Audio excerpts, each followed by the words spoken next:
Next Sunday, the Super Bowl goes back to Tampa for the first time in 12 years. So we figured who better to talk to than a man who played quarterback for the Buccaneers, but who made history for America. Doug Williams arrived by way of Grambling, where he played for legendary coach Eddie Robinson. In 1978, he was drafted by Tampa, but after 5 years, he left the Buccaneers and the NFL in frustration. He returned to play in Washington and led them to Super Bowl 22, where they defeated Denver 42-10. Williams was the first African-American quarterback to start a Super Bowl, to win a Super Bowl, and to be named MVP. I sat down with Doug to discuss his memories and so much more in this edition of We Need to Talk with Doug Williams, presented by Ford.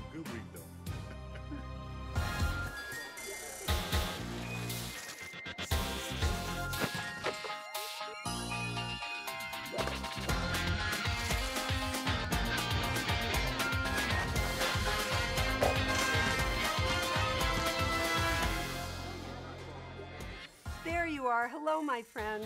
Happy New Year's. And to you. You were with Tampa for 5 years, and some of our viewers may not know you were the first black quarterback ever drafted in the first round. It was rough times there, but did you know that you were a social pioneer? Well, you know what? Leaving Grambling, Coach Robinson and people like James Harris, we didn't talk about that. It was about getting the opportunity to play football in the National Football League and being a quarterback. And when Tampa drafted me in the first round, all I was looking forward to was getting that opportunity, not so much from a social standpoint, because that part actually didn't bother me. But once you get there and you realize some of the things that you had to overcome and some of the things that people say, and when I say people, I'm talking about the media and the writers, how they write things. Because I always remember one thing, Lesley, when I first got to Tampa, I was either Doug Williams, Tampa Bay's black quarterback, or Tampa Bay's black quarterback, Doug Williams. It was either that way. They always used that adjective, no matter what happened. Yeah, I remember you telling me back then that some of it was really rough, that people couldn't imagine that people threw eggs, there were racial slurs. Tell me what happened. Well, when I first got there, first year we was pretty decent. We didn't win a lot, but you got fan mails. Number one, people wasn't used to seeing a black up under the center. Let's face it. It had been guys before me like Joe Gilliam and John Walton and James Harris, but nobody significant to be in the first round to get that opportunity to play quarterback and being in Tampa. We all got to understand Tampa. It's hard to go any further south than be in Tampa, because if you go any further south, you're in the Gulf. so we had to deal with that part. I used to get letters, and I realized one thing: when the letters came in and it wasn't a return address, then you realize, I started getting them and I just threw them in the trash can. Sometimes I wish I had kept them. But at the end of the day, it's good I threw them in the trash can, because I feel like you're getting letters from cowards. People may not remember now that at the time there was thought that blacks couldn't handle the position or didn't have the leadership. Had you heard that before? Yeah, it's unfortunate. I still think sometime today people look at it from that standpoint. But you look at it from not only from the football standpoint, you look at it from Fortune 500 companies. It's the same thing. To me, it's about an opportunity. I think if you give anybody an opportunity to do something, they can get it done. We see so many black quarterbacks now. When and how did you see it change? I think in the last 3 years, you can really see the change. I got goosebumps sitting at number one to see Deshaun and Patrick meet and greet and realize these guys going to be starting on Thursday night, first game of the year. Quarterback, the two highest paid athletes in the league. That's how far we've come. But that same week, it was a total of 10 black quarterbacks starting. That's almost unheard of. People say, have we arrived? I think we've come a long ways. We still got a little ways to go, because the way I look at it, Now we need the backup quarterbacks who be around for a long time that get a chance to become head coaches. If you look around, most of the backup quarterbacks are white backup quarterbacks who eventually end up being quarterback coaches, offensive coordinators, and then become head coaches. That's the part we got to get to next.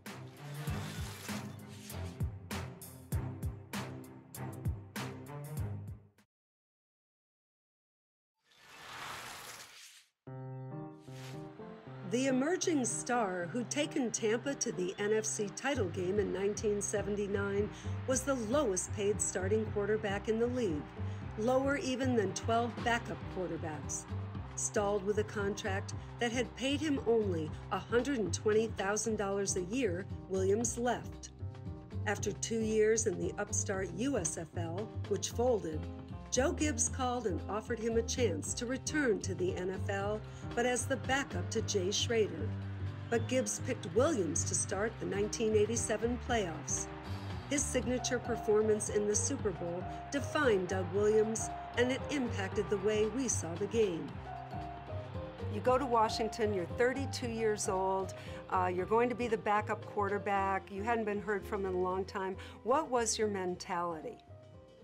Well, let me say this. In 1986, when I got here, I only threw one pass the whole 86 season. One pass. It was incomplete, too.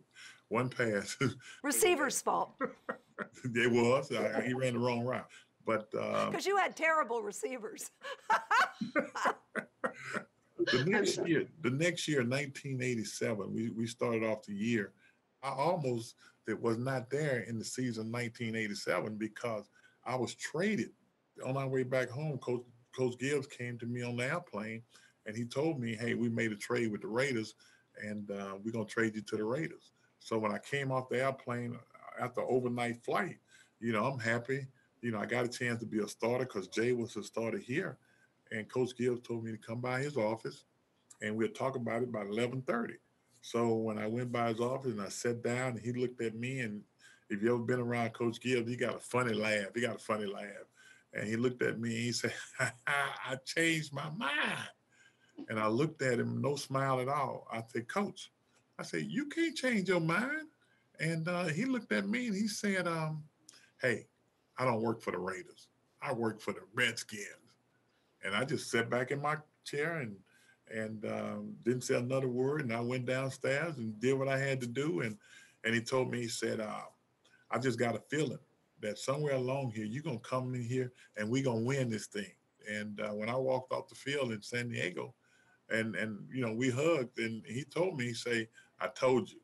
And he did. It was like magic, to be honest with you. What does the Super Bowl mean to players at that level? Your old teammate Russ Grimm, of course, once said, "What does it mean? I'd run over my mother to win the Super Bowl," to which Matt Millen added, "I'd run over his mother too."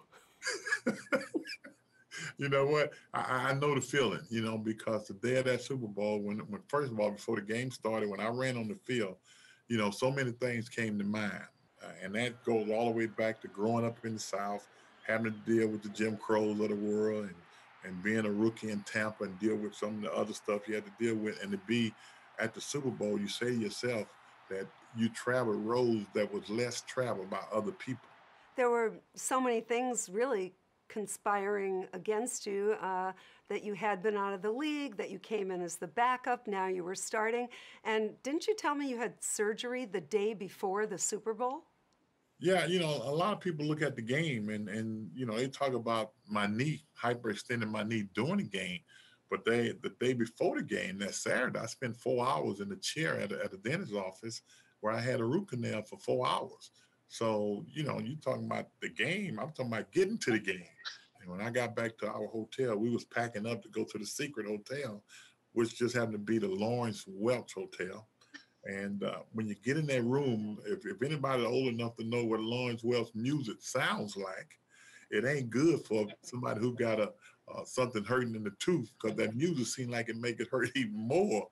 So when I walked in the room, AJ Jones was my roommate. I said, "AJ, you got to turn that music off, man. You got to turn that music off."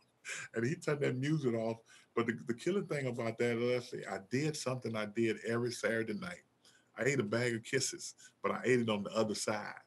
As you sitting there looking, going over the plays and studying about what's going to happen tomorrow, I ate a bag of kisses.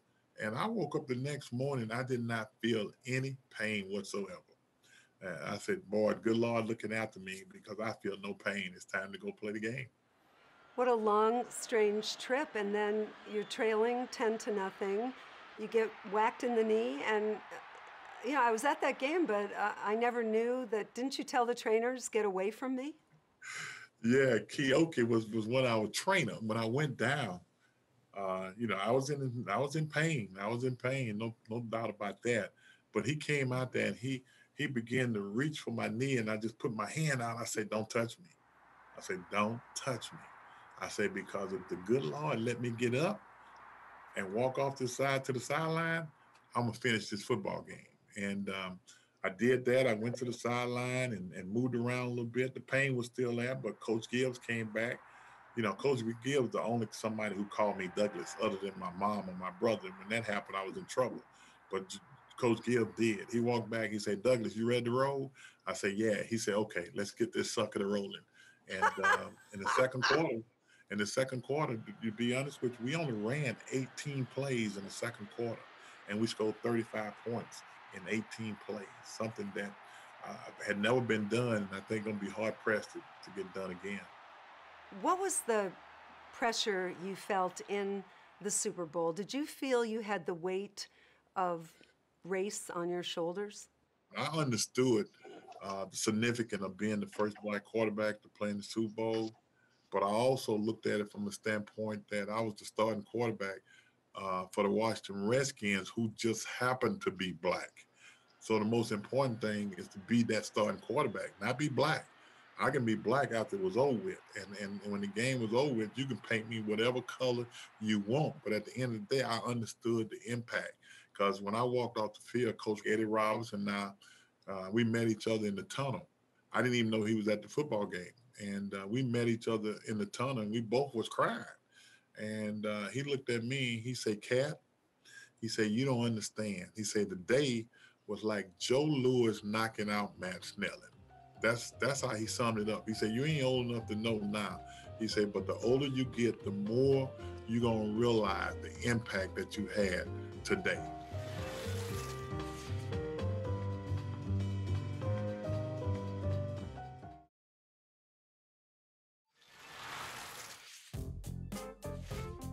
Rising to meet the challenges of both race and competition, and forever shattering the barriers that stood before the black quarterback, Williams credits his small hometown, just north of Baton Rouge, for shaping the man he came to be. You're from Zachary, Louisiana. There were only 8,000 people there when you grew up. What was it like? Oh man, today, it's a lot better today than it was yesterday. Because I tell people all the time, they look at Doug Williams and they think about the Super Bowl MVP. I look at Doug Williams from which he came. And, I was 14 years old. People don't understand that. It was 8 of us in our family, and I was the third youngest. So just imagine being 14 years old before you get running water. So, when I think about where I come from, it's a smile on my face because that's not where I am today. I was fortunate. I was blessed to get an opportunity. It was like a village. When they say they take a village to raise a kid, that's the way it was because my mom, my dad went to work every morning early, but we had enough older guys, older people around us. I could sit here and think about Miss Mary, Miss Jeanette, Mr. Wills, Mrs. Roach. So when we came home and we did something we shouldn't have been doing, they'd be watching over there and they say, "Hey, I'm gonna tell Shot when she come home." My mom nickname was Shot. See, "I'm gonna tell Shots when she come home." And we knew we was in trouble because one thing my parents did not want. She did not want those people around us telling her something that we did because she wanted us to respect the people that was around us. What do you mean by you had 8 people in how many bedrooms and no running water? I mean, what And about hygiene?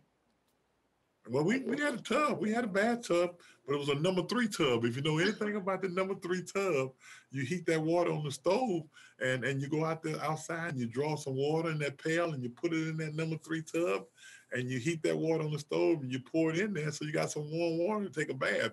When it was cold outside, we had a chain on that bucket And that chain hurt when you're drawing that water, especially if you get your finger caught up in that chain. And in the morning, you had to take out all the waste that's been in that pot in the morning out to the outhouse. Didn't you say that you actually were strengthened by carrying the waste, or is that just a old wives' tale? Well, Leslie, people always ask me, man, where you get that strong arm from? I had some chores in the morning that I had to do. Number one, I had to go outside and slop the hogs. That was number one. Number two, I had to carry what we call the slop jar. That's all the waste. And I had to take it to the outhouse. And if you got to go to school that morning, the last thing you want to happen is to let that waste flash on you. So in order to do that, you had to take it away from your body and you put your arm way out. So I had to carry that pail just like that. And it was full. You're talking about over 8 to 10 gallons. And you couldn't let it go down because if it go down, it's gonna waste. So you had to hold it straight out until you get out there. So when you do that every morning for 5, 6, 7 years, the arm become pretty strong. No wonder you set records. Back up a little bit to Zachary. It wasn't legally. It had been desegregated. But what was the town? Whites lived one place and blacks lived the other. In the small town of Zachary at that time, we only had about 12,000 people. It was 4 high schools with less than 10 miles apart. Because that was the black high school and that was the 2 white high schools. I lived outskirts of Zachary, and I say this all the time. It was 2 intersections that all the black folks lived in. This intersection was between Tripod Hudson Road and Lemon Road. They was a mile apart, and every Friday night we got a cross burning at the crossroad every Friday night, and with nothing but blacks inside that. And the men that lived in there would sometimes be waiting to find out when those crosses was going to be burned so they could try to catch who's burning the crosses. So we dealt with that. It was more like an intimidation thing. And when you grow up, you realize your parents always say, don't get caught out on the street after dark. Did you as a child have an awareness of some of the great black athletes, either Ali or your brother was a baseball player or Bill Russell? And I said in my whole lifetime, there was 2 people that I wanted to meet, and I was fortunate enough to meet one, and that was Muhammad Ali and Abdul-Jabbar.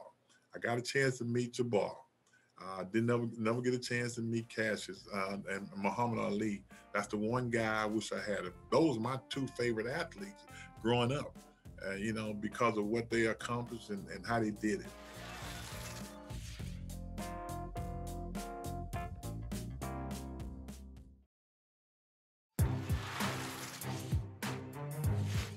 You went to Grambling, you coached at Grambling, you played for one of the greatest coaches in the history of football, Coach Robinson.